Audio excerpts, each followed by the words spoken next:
நாகை மாவட்டத்தில் குடிநீர் கேட்டு பொதுமக்கள் காலி குடங்களோடு சாலை மறியலில் ஈடுபட்டனர். ஐயவநல்லூர், பரங்கிநல்லூர் ஊராட்சிக்குட்பட்ட கிராமங்களில் 10 நாட்களுக்கு மேலாக குடிநீர் வரவில்லை என கூறி கிராம மக்கள் காலி குடங்களுடன் நாகை மைசூர் தேசிய நெடுஞ்சாலையில் திடீரென சாலை மறியலில் ஈடுபட்டனர்.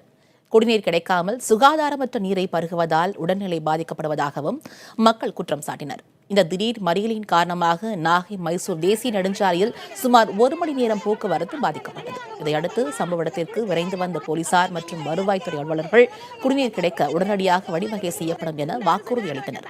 தொடர்ந்து நடைபெற்ற பேச்சுவார்த்தையை அடுத்து போராட்டம் முடிவுக்கு வந்தது. தண்ணி 10 நாளைக்கு ஒரு தடவை 2 குடம் 3 குடம் வருது.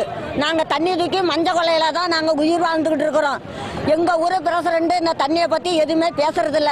எங்களுக்கு தண்ணிக்காக இப்ப 4 குழந்தைங்க ரொம்ப சீரியஸா இருக்கு. ஜுரம் வந்து நாங்க கண்ட தண்ணியும் குடிச்சு எங்களை உயிர் வாழ முடியாது.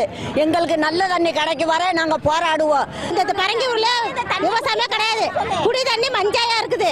அந்த தண்ணியை குடிச்சு எங்களுக்கு எல்லாம் டெங்கு காய்ச்சி சொரம் வருது. எல்லாம் சொரம் வந்துகிட்டு எல்லாம் குழந்தையெல்லாம் ஆஸ்பத்திரியில தான் இருக்குதுவோ. ரொம்ப கஷ்டப்படுறோம். தண்ணி இல்லை எங்களுக்கு. தண்ணி தான் முக்கியமா வேணும். கொள்ளிடம் தண்ணி தான் வேணும் எங்களுக்கு.